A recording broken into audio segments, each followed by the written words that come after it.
है। कई गो देसी गाय आपके हमारे यहाँ है, ये सारा जो गाय है जिसको हम और आप अपनी भाषा में क्या कहते हैं, उसको बोलने में भी शर्म लगता है। क्या कहता है बताइए, क्या स्थिति है?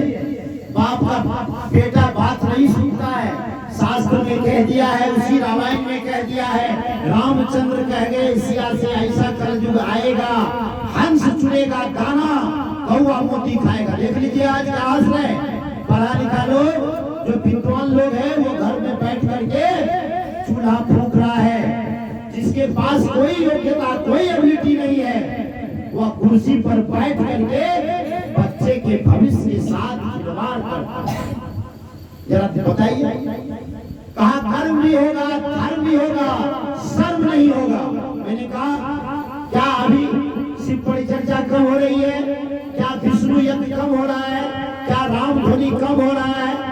क्या चीज विष्णु यज्ञ हो रहा है, रामायण पाठ हो रहा है, सत्संग हो रहा है, सारा कुछ हो रहा है। चारों तरफ आप नजर दौड़ाएंगे, रात को कहीं न कहीं कुछ जरूर होता है चारों तरफ। कर्म भी होगा, धर्म भी होगा, परंतु शर्म नहीं होगा। शर्म किस किस व्यक्ति के पास है हमको जरा बता दीजिए। बात बात पे माता पिता को बेटा आंख दिखाएगा। आज समाज का रोना है, ये रामायण में लिखा हुआ है। इसके बाद क्या है, भरी सभा में घर की बाला नाच दिखाएगी। आप अपने बच्चे को, अपने लड़की को कॉन्वेंट में भर्ती कर दें, आपको पता होगा मेरा बच्चा संस्कारी है, वहां पर संस्कार नहीं सिखाया जाता है। आपके बच्चे को रट्टू तोता बना दिया जाता है। 26 जनवरी, 15 अगस्त, शिक्षक दिवस आपको इनवाइट किया जाएगा और आपका लड़की, आपका बच्चा सबों के सामने में डांस करेगी अश्लील गानों पर और सभी ताली बजाएगा। यही है संस्कार। जरा बताइए, लोग कहता है मॉडर्न युग आ गया, फैशन का ऐसे चलता है। जो हमारा जान है, जो हमारी संस्कृति है, जो हमारा कल्चर है, क्या उसको आप पसंद करेंगे अगर वो समाप्त होने लगे? गांव घर में अगर अगर माथे पर साड़ी नहीं ले, क्या समाज इस बात को एक्सेप्ट करेगा? क्या महिला पुरुष के समान अगर वस्त्र पहनना आरंभ कर देगी, क्या हमारा समाज एक्सेप्ट करेगा? ये सारा कल्चर, ये सभ्यता मात्र हिंदुस्तान में है, इसीलिए हमको खराब लगता है। हम लोगों को हमने विदेश, जो हमारी जान थी उसको हम कुचल रहे हैं। विदेशी सभ्यता, विदेशी संस्कार, विदेशी बोली, विदेशी खान पान, सारा कुछ विदेशी हम लोग यूज कर रहे हैं। हमारा संस्कृति ध्वस्त हो रहा है। हम लोग रात दिन रोना रोते हैं, हमारे देश का अर्थव्यवस्था समाप्त हो रहा है, हम गरीब होते जा रहे हैं, महंगाई बढ़ते जा रहा है। आप अपने देश में जो सामान बनता है उसको आप यूज ही नहीं कीजिएगा। जो चीन से माल आएगा, आप चीनी का टॉर्च जलाइएगा, उसका आप मोबाइल चलाइएगा, कपड़ा पहनिएगा, खिलौना लीजिएगा। यहाँ तक कि होली में आपका नस पकड़ लिया है, वह चीन का अबीर आता है, आप अपने देश का गुलाल और अबीर का उपयोग नहीं करते।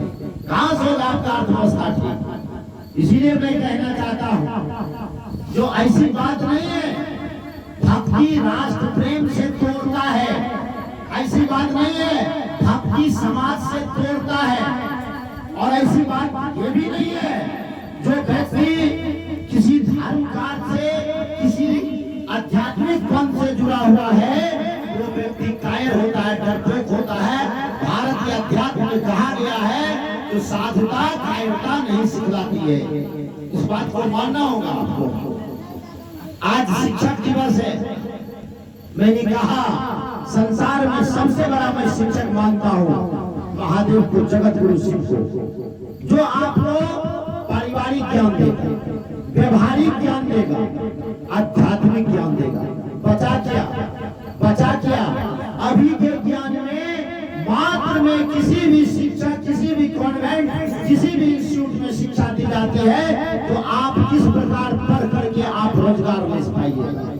बेटा डॉक्टर बन जाता है, बेटा वकील बन जाता है, बेटा प्रोफेसर बन जाता है, लेकिन बाप पिता को पिता नहीं समझता है, माता को माता नहीं समझता है, चाचा को चाचा नहीं समझता है, पड़ोसी को पड़ोसी नहीं समझता है। यहाँ तक कि वह व्यक्ति अगर कहीं पर नौकरी करता है, अगर उस गांव के लोग जाते हैं पहचानने से इनकार कर देता है। वो सोचता है रात में ठहरेगा, खिलाना पड़ेगा, सुलाना पड़ेगा, कौन ये झंझट में पड़े, इसीलिए मुंह घुमा करके चल देता है। इतना आत्मता मिट गया है क्योंकि उसको वो संस्कार नहीं दिया गया।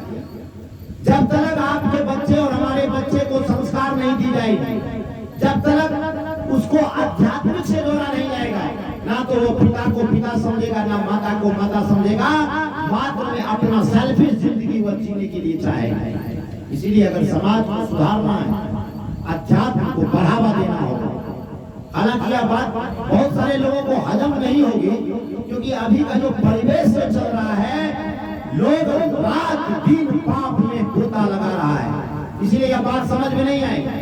दिक्कत हर एक व्यक्ति के पास है, रोना हर व्यक्ति रोता है, लेकिन हर व्यक्ति के पास ये बीमारी है, लेकिन बीमारी के इलाज कोई नहीं ढूंढ रहा। जब तक इसका इलाज नहीं ढूंढेगा तब तक कुछ होने वाला नहीं। आज मैंने कहा सड़क और शिक्षक दोनों समान होते हैं। एक जगह रहता है, दोनों लोगों को मंजिल पहुंचा